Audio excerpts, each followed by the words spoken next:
Hi guys, nakita ko tong aso na to. Actually, this is my second time na pinakain pero napakailap niya eh.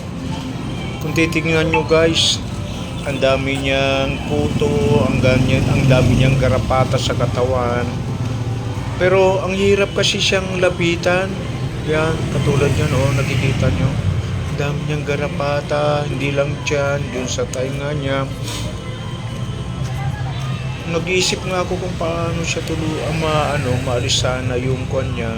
Pero Sabagay, mabubuhay naman to basta habang kumakain siya, wala naman siyang palag. Kaso nga lang, Ang dami kapag niyang hinawakan mo na yung mga ganun niya, skin Parang hindi niya, naman nakakalit o eh. whatever parts ng katawan niya, tumatakas na siya, parang naiilang pa sa paligid niya.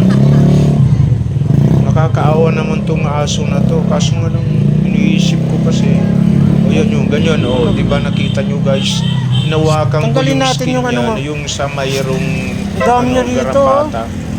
Umaalis siya. So, mahanap ako ng way kung paano ko matanggal yung mga garapata niya. Yan o guys, ang dami. Nang dahil sa mga garapata na to, nagiging skinless na siya. Yan, this is my second time na pinakain siya. Nung una kasi, Wow naman guys. ayaw niyang lumapit. Siguro lumapit lang dahil gutom na siya. Ayan. Maliban dyan sa tuktok niya, ayan o. Kasi kumagat. Grabe ang mga garapata. Kaya siguro, this second time around, wala pa akong nagawang tulong kasi nga, lumalayo siya.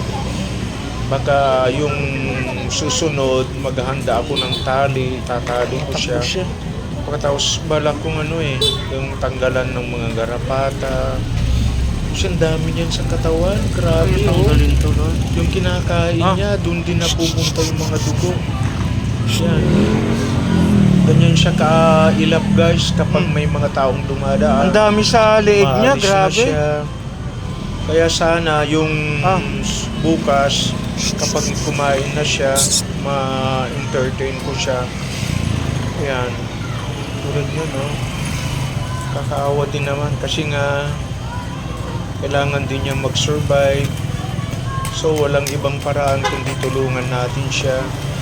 Pagkatapos, kapag matanggal yung mga garapata niya, i-sprayan natin, papaliguan natin, then i-sprayan natin ng mga antibacteria yung around the skin niya.